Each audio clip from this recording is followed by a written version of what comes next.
Tem tese, por exemplo, quando você coloca, por exemplo, uma coisa, você vai discutir cota com ele, cota racial.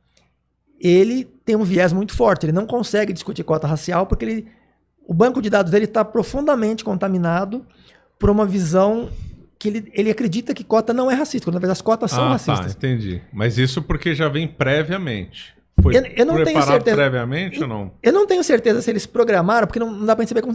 Não sei se eles programaram ou se isso decorre de que o banco de dados de treinamento tem muita gente de humanas e quase você é uma exceção. Você é de história, mas você é muito mais de direito, mas você sabe que 95% ou mais de historiadores, sociólogos, muitos psicólogos, embora não tanto, mas quase de humanos de modo geral são predominantemente de esquerda. Então, os artigos acadêmicos que ele usou como base de referência para fazer o treinamento. Entendi. E ele vai estimar por probabilidade. Então, qual a probabilidade de que aquele contexto tenha a próxima palavra? Porque ele já pesquisou um tanto, então vamos supor, 90% disse que não era. Porque ele não tem uma opinião própria. Esse é o problema que o GPT ele não tem. É diferente do AlphaZero, do LC0, do AlphaFold. Eles têm opinião, eles analisam e eles pensam, simulam o pensamento de uma maneira muito parecida com a humana. O AlphaZero, o LC0, que são os que jogam xadrez, né? O GPT ele não faz isso. Ele calcula a probabilidade, ele é muito mais mecânico, ele é muito mais. É um automático mesmo, ele é um algorítmico, né? Ele é mais, o LC0 é mais heurístico. Ele pensa ou ele simula o pensamento. O GPT é mais algorítmico, ele tem umas fórmulas para calcular probabilidades, ele vai aplicar essas fórmulas. A gente tem a sensação de que está interagindo quase como se fosse um humano, mas o que está por trás daquilo, o mecanismo subjacente, é muito diferente do que nós fazemos. Então, se ele tem um banco de dados que ele treinou, e nesse banco de dados você tem um viés esquerdista muito forte, ele vai refletir esse viés, mesmo que os programadores dele não tenham, talvez, eu não descarto a possibilidade de que os próprios programadores tenham alterado de propósito. Mas mesmo que eles não tenham alterado, ele vai ter essa característica porque o próprio ambiente de treinamento que ele foi doutrinado no fim das contas, né? Ele praticamente foi... ele é o efeito da doutrinação. ele é doutrinado. E aí quando você vai debater, por exemplo, eu debati com ele questão de teoria da relatividade, ele tem uma opinião a priori, mas quando você vai argumentando, ele vai mudando de opinião, vai percebendo que ele está errado. E ele começa a concordar. Tem razão, eu não tinha entendido isso e tal, você tem razão, então ele começa a concordar. Agora, quando você trata de assuntos políticos, ele bate o pé e ele fica insistindo. Ele é muito educado, ele não tem uma posição agressiva, mas ele sempre tem algum subterfúgio para ele continuar tentando defender o ponto de vista. E às vezes ele concorda com fragmentos, ele concorda com isso, concorda com isso, concorda com isso. Só que isso implica isso, implica isso, implica isso. E no final a implicação é que isso aqui, cotas raciais, são racistas. E aí ele concorda com isso e fala, a sua argumentação é muito interessante, porém, só que ele já concordou com as proposições que convergem para aquela conclusão, ele não tem mais como escapar. Só que mesmo assim ele não consegue, quando é questões científicas, ele já é mais flexível.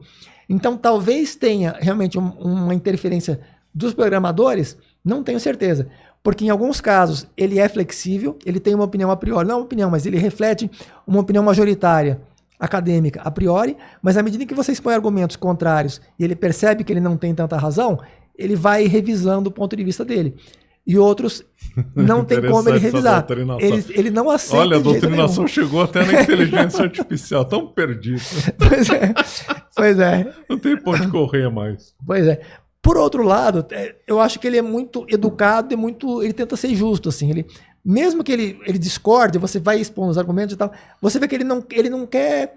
Se você quer comprar prata para proteger os seus investimentos ou para diversificar, ou ainda para virar um colecionador de moedas como essa, invista na Morgantes Metais.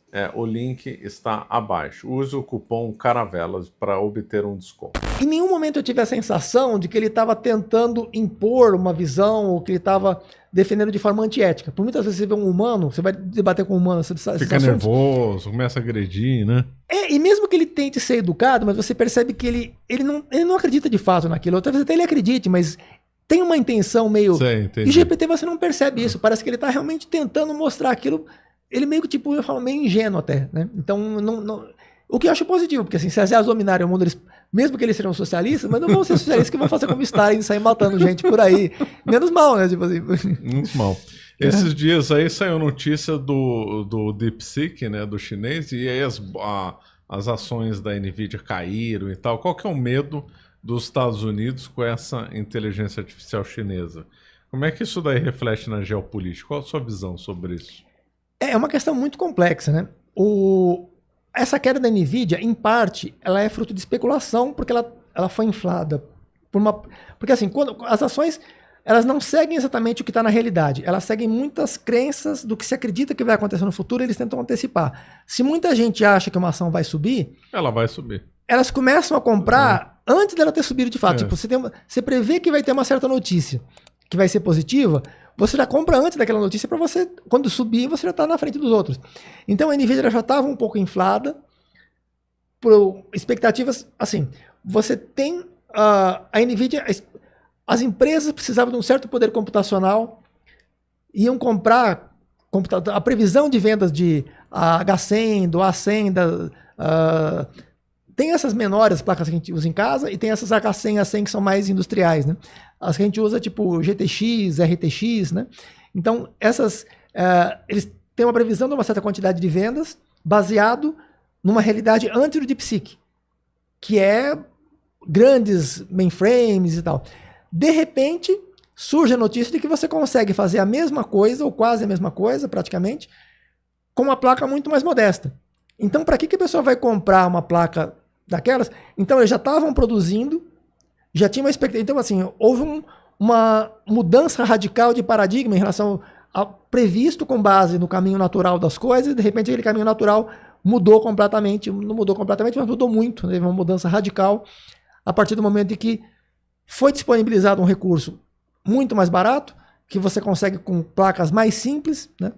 Um resultado muito parecido, e mesmo que a pessoa, mesmo nas empresas grandes que vão usar industrialmente com muito processamento, elas podem contratar na Amazon, na nuvem, e vão pagar muito mais barato do que se contratasse um GPT para fazer da mesma forma. Então, aí em parte a queda foi por isso. Mas não foi isso, foram vários motivos combinados, né? Assim, acho que esse deve ser o principal motivo, um dos principais pelo menos. Outro deles é das especulações, as empresas. Teve um momento da Petrobras, por exemplo, acho que vocês têm até outra vez, que a Petrobras, em 2007, eles estavam subindo, as ações estavam subindo da Petrobras e todas as outras ações estavam caindo quase ao mesmo tempo, né? E uns 4 ou 5 dias depois saiu a notícia... Do pré-sal, né? Foi antes do pré-sal. Foi descoberto um reservatório grande de óleo e gás, mas não era o pré-sal ainda. E foi descoberto, quer dizer, algumas pessoas estavam sabendo antecipadamente, vazou a informação, os insiders, né? Tinham vazado a informação. Essas pessoas tinham muitas ações, venderam as outras empresas, por isso que as outras estavam caindo, e compraram da Petro, por isso que a Petro estava subindo e todo o resto estava caindo. Então, eles estavam se antecipando um efeito, nesse caso, um efeito real. Só que tem, às vezes, é o contrário. No caso, quando a Sadia fez uma oferta hostil de compra da Perdigão, acho que foi em 2007 ou 2008 também. Acho que foi 2007. A Sadia fez uma oferta da Perdigão, as ações estavam R$21 mais ou menos, e a Sadia fez uma oferta de comprar todas as ações por R$25. E algumas pessoas estavam sabendo, pessoas que estavam, por exemplo, na Habib's, tinha um rapaz da Habib's, que ele estava sabendo quase uma semana antes. Ela não tinha feito publicamente a oferta, mas já estavam sabendo que ele ia fazer essa oferta. Então ele comprou ações da Perdigão a 21 e pouco, sabendo que ia... E chegar a 25. Aí que tá, só que era no cavalo, porque não depois no final até foi a Perdigão comprou a Sadia. Comprou a Sadia, é verdade, inverteu então, totalmente. Então, aí teve essa situação. Aí ele estava sabendo disso aí, que assim, a notícia que ele sabia era, a Sadia fez de fato a oferta, só que a Perdigão recusou. E quando recusou as ações foram subindo, chegou até 23 e pouco, nunca chegou a 25. Chegou a 23 e pouco, depois começou a cair. Quem entrou, como ele entrou muito antes, entrou a 21, teve lucro. Quem entrou quando a notícia foi para as mídias... Lá com 23,5 tipo, já tava perdeu. 23,5 e entrou, pô, então vai chegar no 25, então vou comprar, porque é garantido que vai pelo menos chegar a 25, né? Quando ela comprar, mas... Aí compraram a 23,5 e começou a desabar, porque a Perdigão simplesmente recusou a oferta, né? Aí não se sabe, muitas vezes eles fazem isso de propósito, tipo, eles vazam a informação sabendo que é falsa, para tirar proveito dos dois lados. Dos dois lados. Porque eles ganham apostando que vai subir, apostando que vai cair. Também. Eles ganham dos dois lados. E ainda ganham, às vezes, até de comissão. As pessoas que ganham, que eles fornecem informação no começo, dão comissões. Então, assim, tem muita malandragem. Teoricamente não deveria existir isso, é ilegal, né? Mas na prática acontece muito. Existe, porque não tem como proibir. Isso acontece no mundo inteiro, né? E os argumentos que eles... Eu lembro uma época que o Ike Batista comentou, eu não lembro detalhes como foi, que ele falou que era muito seguro, que tinha um supervisor da CVM dentro da OGX para garantir, só que não garantia nada no fim das contas ali. Se quisessem vazar realmente, eles vazavam muito facilmente. Assim, ele citou, assim, para a pessoa que estava leiga e ouvia aquele negócio, falar, realmente então é seguro. Só que tinha várias fragilidades ali, inclusive porque a própria pessoa podia ela própria vazar a informação. Claro. O cara recebe, tipo, um negócio multibilionário, o cara vaza 3, 10, 5 milhões, o cara libera, tipo, o cara, sabe? Você acaba de assistir um corte do Caravelas Podcast. Na tela está aparecendo o episódio completo e outro corte. Muito obrigado pela atenção.